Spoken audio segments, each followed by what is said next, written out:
সুপ্রিয় শ্রোতা বন্ধুরা, কেমন আছেন সবাই? নিশ্চয়ই ভালো। আচ্ছা, আপনারা কে কে ভয়ের গল্প পছন্দ করেন? যারা ভয়ের গল্প খুব পছন্দ করেন, আজকের আয়োজনটি তাদের জন্য। আজকে আপনারা শুনতে চলেছেন লেখক ষষ্ঠীপদ চট্টোপাধ্যায়ের ভূতের গল্প পুরনো বাড়ি। গল্পটি আশা করছি আপনাদের পছন্দ হবে। তাহলে চলুন দেরি না করে শুরু করা যাক আজকের গল্প। শুনতে থাকুন এবং আমার সঙ্গেই থাকুন। এও কিন্তু সত্যি ঘটনা। আমার জ্যাঠামণির মুখ থেকে শুনেছিলাম। তিনি ঠিক যেভাবে গল্পটা আমাকে বলেছিলেন, আমিও সেইভাবেই তোমাদের বলছি। আজ থেকে প্রায় 50 বছর আগেকার কথা। আমার বয়স তখন 20 কি 22। সবে একটা ভারী অসুখ থেকে উঠেছি। ডাক্তার বললেন চেঞ্জে যেতে। একে অসুখে ভুগে অনেক টাকা খরচ হয়ে গেছে, তার ওপর শরীর সারানোর জন্য বাইরে যেতে হবে। তাই অনেক ভেবেচিন্তে কাছে পিঠে দেওঘরেই যাওয়া ঠিক করলাম। ভোরবেলা ট্রেন থেকে নেমে এক চায়ের দোকানে খোঁজ নিয়ে বিলাসী টাউনে একটা বাড়ির সন্ধান পেলাম। বাঙালির বাড়ি। পাওয়া মাত্রই টাঙা ভাড়া করে এসে হাজির হলাম সেই বাড়িতে। বাড়িটা পুরনো, তা হোক, চারিদিক বেশ ফাঁকা। টাঙাওয়ালা বাড়ির কাছে টাঙা থামিয়ে বলল, আপনি এখানে প্রথম আসছেন নাকি বাবু? হ্যাঁ। এরকম জায়গায় আপনি থাকতে পারবেন? এ খুব খারাপ জায়গা কিন্তু। বিলাসী টাউন নামে টাউন হলেও তখন একেবারে ফাঁকা ও বুনো জায়গা ছিল। দিনের বেলাতেও গা ছমছম করত। বললাম, খুব পারবো। তাছাড়া বাইরে বেরোলে অত ভয় করলে কি চলে? টাঙাওয়ালা বলল, আমার সন্ধানে একটা ভালো ঘর ছিল বাবু, একেবারে মন্দিরের পাশে। যাবেন সেখানে? আমি মালপত্র নামাতে নামাতে বললাম, না না, থাক, এখানটা বেশ নির্জন, আমার পক্ষে এই জায়গাটাই ভালো। এই বলে টাঙাওয়ালাকে বিদায় দিলাম। মনে মনে ভাবলাম, কি জানি, টাঙাওয়ালার কথা শুনে আর কোথাও গিয়ে যদি কোনো পান্ডা গুন্ডাদের হাতে পড়ি। মালপত্তর বাড়ির উঠানে রেখে দরজায় কড়া নাড়তেই একজন বয়স্ক ভদ্রলোক বেরিয়ে এলেন। কাকে চাই? আপনার এখানে কি কোনো ঘর খালি আছে? 1 মাস থাকব। ভদ্রলোক আমার আপদমস্তক একবার দেখে নিয়ে বললেন, পুরো বাড়িটাই তো খালি। আমি ওপরে থাকি, আপনি নিচে থাকবেন। 1 মাসের জন্য কিন্তু 10 টাকা ভাড়া দিতে হবে। পারবেন তো? আমি কোনো কথা না বলে 10টা টাকায় বের করে দিলাম। বাড়িটা ছোট, নিচে 2টি ঘর, রান্নাঘর, ওপরে একটি ঘর, ছাদ ও বারান্দা। বাড়ির বাইরে কুয়োতলা, পায়খানা, চারিদিকে গাছপালা, বন, মাঝে মধ্যে 2-1টা ঘর বাড়ি, দূরে পাহাড়ের রেখা। যাই হোক, ভদ্রলোক টাকা 10টি অগ্রিম নিয়ে ঘর পরিষ্কার করে একটা ক্যাম্প খাট পেতে দিয়ে চলে গেলেন। আমি তাইতেই বিছানা পেতে ফেললাম। তারপর ঘরে তালা দিয়ে বাজার করে নিয়ে আসলাম। সঙ্গে স্টোভ ছিল। রান্না করে খেয়ে দিয়ে দুপুরটা ঘুমিয়ে কাটালাম। বিকেলে মন্দির ঘুরে কিছুটা ভালো ঘি, প্যাড়া ও চমচম কিনে নিয়ে ঘরে ফিরে এলাম। তখন সন্ধ্যা হয়ে গেছে, কার্তিকের শেষ। অল্প অল্প শীতও পড়েছে তখন। ঘরে এসে তালা খুলে আমি অবাক। দেখলাম ঘরের ভেতর হারিকেনটা কে যেন জেলে রেখে গেছে। পেরেকে দড়ি বেঁধে তাইতে আমার জামা কাপড় সব সাজিয়ে গুছিয়ে রেখেছে। আমি তো ভেবেই পেলাম না এরকমটা হলো কি করে। কেননা চাবি রইল আমার কাছে, অথচ ঘরের কাজটা করলো কে? বাড়ির মালিকের নাম গজেনবাবু। আমি তাকে ডাকলাম। 2-3 বার ডেকেও যখন কোনো সাড়া পেলাম না, তখন টর্চ জেলে ওপরে উঠেই দেখি ঘরে তালা দিয়ে একজন মধ্যবয়সী মহিলা নেমে আসছেন। আমি তাকে জিজ্ঞেস করলাম, গজেনবাবু আছেন? মহিলা আমার দিকে একবার তাকিয়ে দেখে কিছু না বলেই নেমে গেলেন। আমার খুব বিরক্ত লাগলো। আচ্ছা, অভদ্র তো। মেজাজটাও খিচড়ে গেল।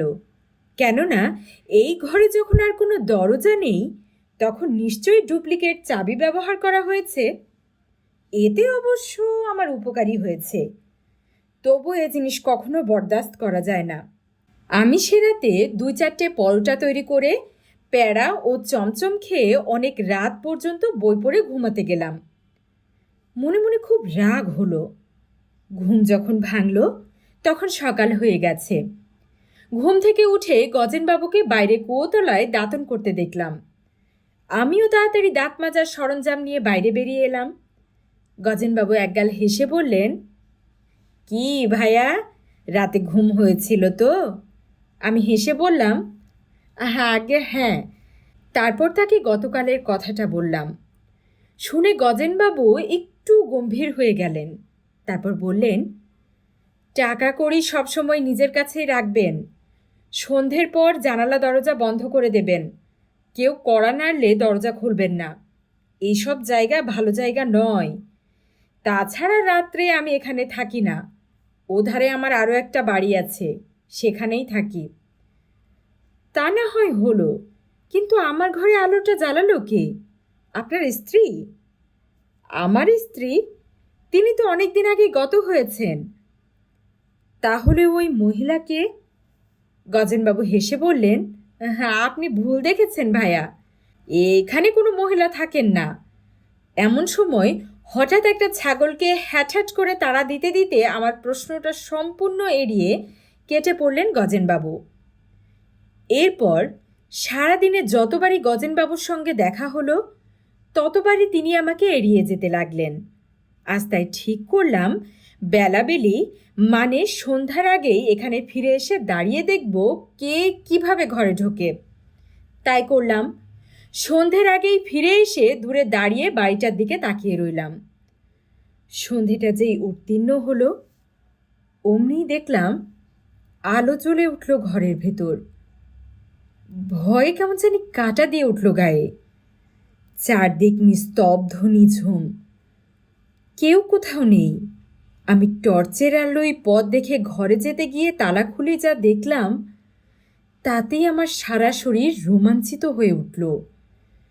দেখলাম আমার এঁটো বাসনপত্তর কে যেন মেজে ঝকঝকে করে রেখেছে। এলোমেলো বিছানা পরিপাটি করে আমার রাতের খাবারটা পর্যন্ত তৈরি করে রেখেছে। বুকের রক্ত হিম হয়ে গেল। এ কোথায় এসে উঠেছি আমি?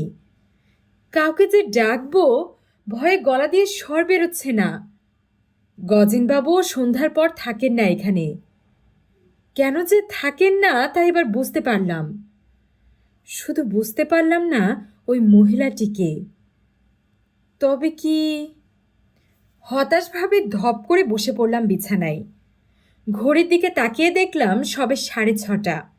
চারিদিক ঘন অন্ধকারে ঢাকা। এ রাতে কোথায় বা যাব?